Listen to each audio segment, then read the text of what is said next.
Yeah, I gotta do a little modifying here on this water hole.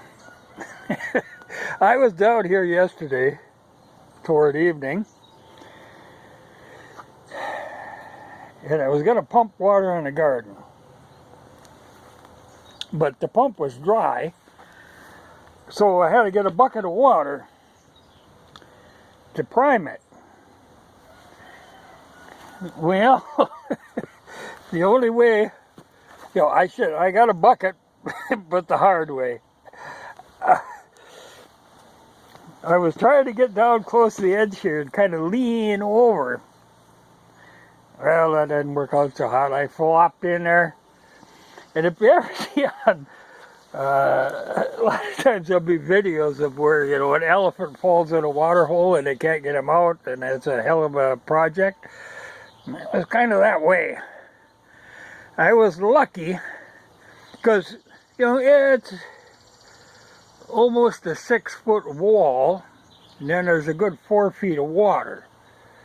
Well, more than 4 feet, because it was up to my chest in there.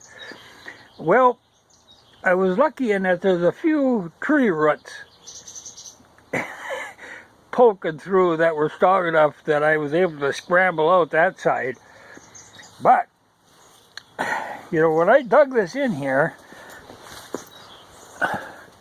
I had cut out the sloping portion in case, like a deer or something fell in there, they'd have a way to get out.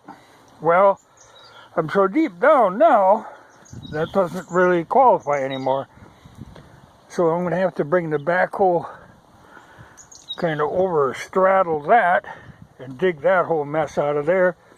Get more of a slanted ramp kind of to it. Because, normally, that's where my beer cooler sits. Well, get a couple of beers in you and flop in there. So I'll have to do some more digging, but first I'm going to pump it out. So I'll be running it on the garden. But that was, well, and I really, just for safety's sake, I should put a ladder, leaning against the side so that I could get out. Oh, it was cold, too. That was not a good experience.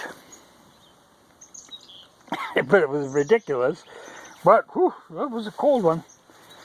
And then slop around with wet shoes and wet pants. Well, I was completely soaked because I kind of tumbled when I went in. But I'll get it started pumping. It's going to take all day to pump that down. Then I can get in there with the backhoe. But, I got to be kind of careful because you get too close, don't want to tumble the backhoe in either. But if I put one wheel over there and one over here, and get the feet down in solid ground, because that's the problem, you got to put them feet down, and there's clay in the bottom, that hard clay, like what this is that I dug out of there.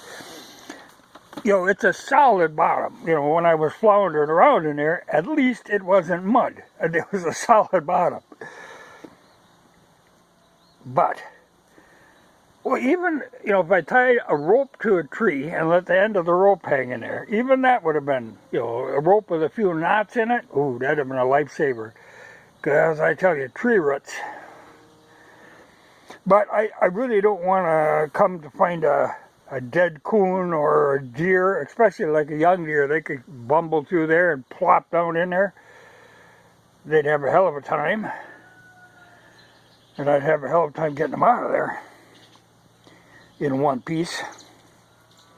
So I got to make more of a ramp here. That'll be greatly beneficial. Yeah, I want to put wooden steps kind of.